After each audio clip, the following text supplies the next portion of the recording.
आपण एक एक मुद्दा एकेका उदाहरणावरती जाऊया.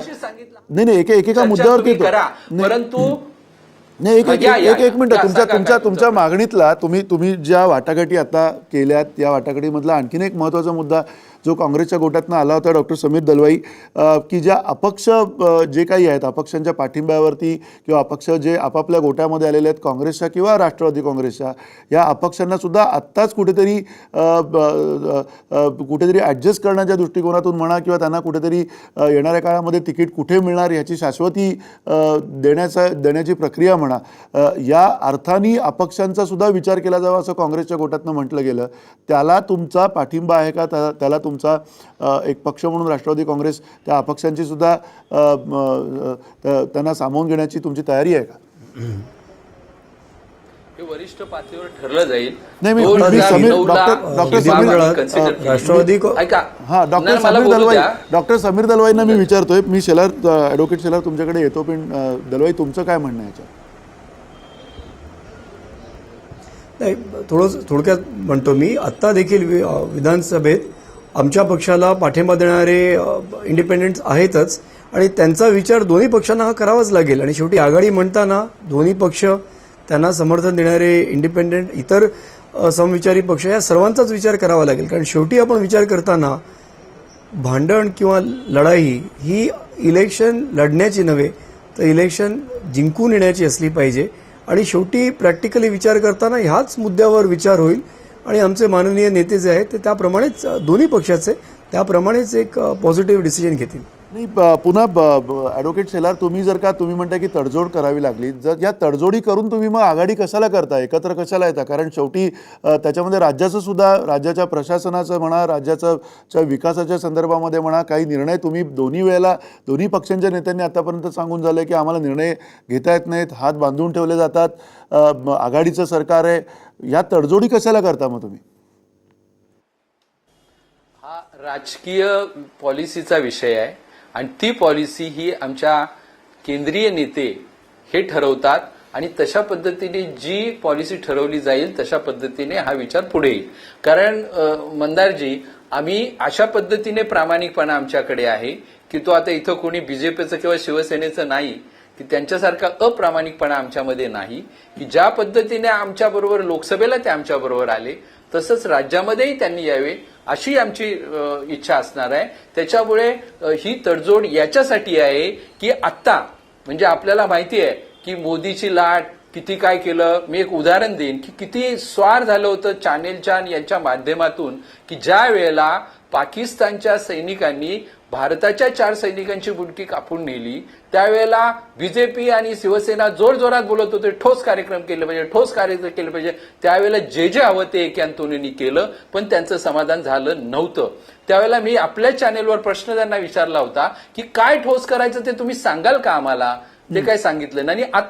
आता किती वेळा गोळीबार झाला तरी नवाज शरीफांबरोबर ते एकत्र येऊन बसतात. तर अशा शक्ती ज्या आहेत त्या देशाच्या विघातक शक्ती आहेत त्यांच्या हातात आता ही सूत्र गेलेली आहेत आणि ती सूत्र कालांतराने भारतीय जनता त्यांना तिथून हटवेल हे आम्हाला खात्री आहे. पण पुरोगामी महाराष्ट्रात पण हे होऊ नये या भावनेतून आम्ही एक त्या पद्धतीने ज्या आमच्या बरोबर समविचारी पक्ष आहेत ते आम्हाला बरोबर घेऊन जाणार. ठीक आहे तुम्ही म्हणताय समविचारी आहात एकीकडे म्हणताय तुमचे मतभेद आहात एकूण ही जी प्रक्रिया आहे प्रकाश पवार तुम्ही जरा समजून सांगा राजकीय विश्लेषक म्हणून आम्हाला. कारण जरी भाजप आणि याच्या संदर्भात त्यांची जी काही राजकीय भूमिका असेल विरोध असेल पण सरतेशेवटी या जनतेनंच निवडून दिलेले हे पक्ष आहेत. या लोकशाहीमध्ये आपण ज्यांना निवडून दिलंय बहुमतानी त्यांच्या मागे आपल्याला त्यांची सत्ता जी आहे ती मान्य करावी लागते. अशा वेळेला येणाऱ्या निवडणुकांमध्ये तुम्हाला ही सगळी जी आर्ग्युमेंट्स आहेत ही सगळ्या प्रकारची जी काही राजकीय आता मुद्दे समोर आणले जात आहेत या सगळ्या प्रवक्त्यांकडनं तुम्हाला ते मान्य आहेत का?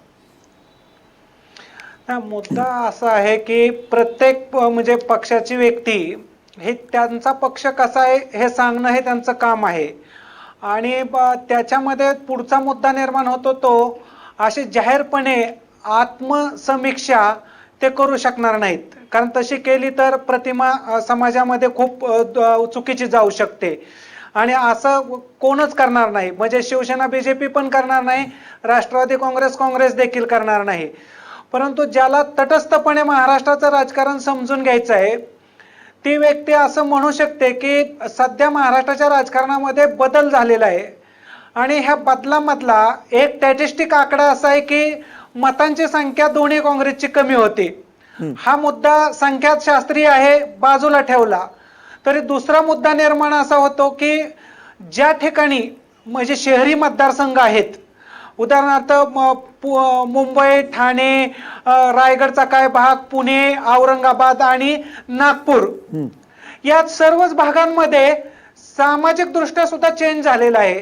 आणि हा झालेला बदलावरती उतारा काय काँग्रेसकडे किंवा राष्ट्रवादी काँग्रेसकडे, हा मुद्दा चॅलेंजेबल आहे, आव्हानात्मक आहे. आणि हे आव्हान पेलवण्यासाठी म्हणून खरं तर मुद्दा असा आहे की या दोघांमधल्या आघाडीपेक्षा याच्या बाहेरच्या ताकदी यांच्या बरोबर येऊ शकतात का, याचं यांनी चाचपणी करणं गरजेचं आहे. आणि याच्याबद्दल एकदा छगन भुजबळ म्हणले होते, ते महाआघाडी करतात तर आम्ही दुसऱ्या पक्षांना किंवा शक्तींबरोबर आघाडी करू शकत नाही का. तर म्हणजेच याचा अर्थ असा होतो की केवळ या दोन पक्षातल्या आघाडीची चर्चा उपयुक्त नाही, याच्या बाहेर जाऊन जर बीएसपीची काय मतं असतील, काही मतं आता आम आदमी पक्ष लढवणार जागा नसेल आणि ती मतं खरोखरच धर्मनिरपेक्ष म्हणून यांची शिवसेना बीजेपीच्या विरोधातली असतील, तर यांना कसं एकत्रित आणायचं, हा यक्ष प्रश्न आहे. आणि त्याच्या तडजोडीबद्दल, त्याच्या आघाडीबद्दलचा मुद्दा चर्चेत येणं हा यांच्यासाठी महत्वाचा मुद्दा आहे. असाच एक अजून मुद्दा महत्वाचा आहे, तो म्हणजे जसा आता चर्चेला आणला होता तसा की अपक्षांनी काही जागा लढवल्या आणि अपक्ष निवडून सुद्धा आले. जे अपक्ष निवडून आले ते आता या दोन्ही पक्षांसाठी अडचणीचे आहेत. म्हणजे उदाहरणादाखल अपक्ष जिथून निवडून आले ते एखाद्या पक्षाचा दावा करतील आणि म्हणतील आम्हाला ती जागा सोडा, परंतु मूळ मुद्दा आहे त्यांच्याबद्दल सुद्धा व्यापक यांनी भूमिका घेतली तर यांची आघाडी कागदावरती आणि प्रत्यक्ष समाजामध्ये लढण्याची ताकद म्हणून ही जास्त पॉवरफुल ठरणार आहे. अशा अंगाने विचार केला तर यांच्यामध्ये बळ येऊ शकतं आणि याच्या उलट विचार केला तर मात्र बळ हे अजून हरवलं जाऊ शकतं, असं यातून दिसून येतं. अच्छा, तुम्ही जे सगळं विश्लेषण करताय त्याच्यामध्ये पुन्हा एकदा श्रीमंत माने तुम्हाला असं वाटतंय का की प्रकाश पवार जसं म्हटले की वेगळा अजून एक पर्याय याच्यामध्ये समोर आणला जाऊ शकतो आणि खास करून जो काही विषय आहे धर्मनिरपेक्ष पक्षांचा म्हणून तो एकत्र आणण्याच्या दृष्टिकोनातून काहीतरी एक अधिक वेगळी दुसरी महाआघाडी आणण्याचा प्रयत्न केला जाऊ शकतो, पण अशा प्रकारचा प्रयत्न दोन्ही काँग्रेसकडनं होताना दिसत नाहीये. त्याची काय कारणं असावीत आणि त्यातूनही असा विचार केल्याने काँग्रेस आणि राष्ट्रवादी काँग्रेसला बळ मिळेल असं तुम्हाला वाटतं का? मंदारबी, तुम्ही जे विचारताय त्या संदर्भात बोलायच्या अगोदर मला ऍडव्होकेट शेलारांना एक प्रश्न विचारायचा आहे, थोडा वेगळा आहे तो. काल मुख्यमंत्र्यांनी जी भाषा वापरली आहे की सन्मानाने बोलणं केलं तरच आघाडी राहील म्हणून, तर हा जर मोठा पक्ष आहे, हा राष्ट्रवादीपेक्षा जर मोठा आहे तर सन्मान कुणी कुणाला द्यायला पाहिजे? हे छोट्या पक्षाकडे सन्मान मागतायत का, हा प्रश्न आहे. ते त्याच्यावर बोलतील. आता हे जे पर्यायांचं म्हणताय, आता प्रकाश पवारांनी तसा उल्लेख केला, खरं तर असं चित्र आहे आता की मोदींच्या या सगळ्या लाटेनंतर आणि भाजप आणि शिवसेनेच्या एका मोठ्या विजयानंतर ह्या दोन्ही काँग्रेस एका मेंटल ब्लॉकमध्ये अडकलेले आहेत. ते सुचत नाही असं एकंदरीत यांच्या दोघांच्या भांडणावरून दिसत आहे. त्यांना नेमकं त्या सुटकेचा मार्ग सुचत नाही. आता जसा उल्लेख केला की असे कोणते सोशल सेगमेंट्स आहेत, असे कोणते कम्युनिटीज आहेत, किंबहुना आता ज्या शहरी भागातल्या एकूण राजकारणाचा विचार झाला तर याच्यामध्ये असे कोणते मतदार आहेत की जे मतदार शक्य झालं तर ते अजून कुंपणावर आहेत आणि ते आघाडीकडे वळू शकतील. या संदर्भातलं जे एक बेसिक ब्रेनस्टॉर्मिंग करणं गरजेचं आहे, हे या दोन्ही पक्षांमध्ये होताना दिसत नाहीये आघाडीमधल्या.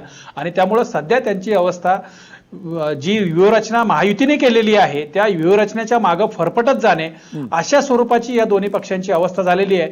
आणि वेगळ्या पद्धतीने या सगळ्या प्रश्नांवरती बसून राजकीय मंथन करण्याच्या स्थितीमध्ये हे दोन्ही पक्ष नाही आहेत, असं आताचे चित्र आहे. नक्की. आणि अर्थात तुम्ही जो प्रश्न विचारलाय तो त्या प्रश्नाचं उत्तर आपण महादेव शेलार यांच्याकडनं पटकन घेऊयात. वेळ कमी आहे ह्या मुद्द्यावरती चर्चा करण्यासाठी, पण महादेव शेलार, तुम्हाला सन्मान जो आहे तो छोट्या पक्षांकडनं हवा आहे का? राष्ट्रवादी काँग्रेस त्या अर्थाने तुमच्यासाठी छोटा आहे असं जर मानलं तर? नाही, मधल्या काळामध्ये राष्ट्रवादीच्या राज्य पातळीच्या नेत्यांनी बऱ्याचशा गोष्टी वेगवेगळ्या पद्धतीने बोलल्या गेल्या हे आपल्याला सगळ्यांना विदित आहे. मग ते आम्हाला 144 दिल्या तरच आम्ही, नाही तर आम्ही वेगळे लढायला तयार आहोत, अशा काही गोष्टी दिल्या. तर त्यामुळे मुख्यमंत्र्यांनी एक सामंजस्याची भूमिका घेतली की सन्मानाने आपण बसूया, एकमेकाच्या जवळ बसल्यानंतर याच्यावर चर्चा करूया, उगाच बाहेर वक्तव्य करण्याची काही गरज नाही.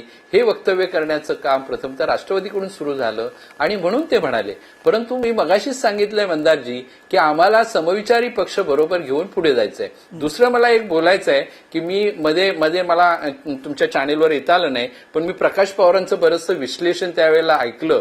त्या विश्लेषणाशी ठीक आहे, चांगलं ते विश्लेषक आहेत, परंतु त्याच्यावरती पश्चिम महाराष्ट्राचा जास्त छाप दिसतो. आणि दुसरी गोष्ट, राष्ट्रवादी कसं पुढे आहे याविषयी ते परत सांगत होतं.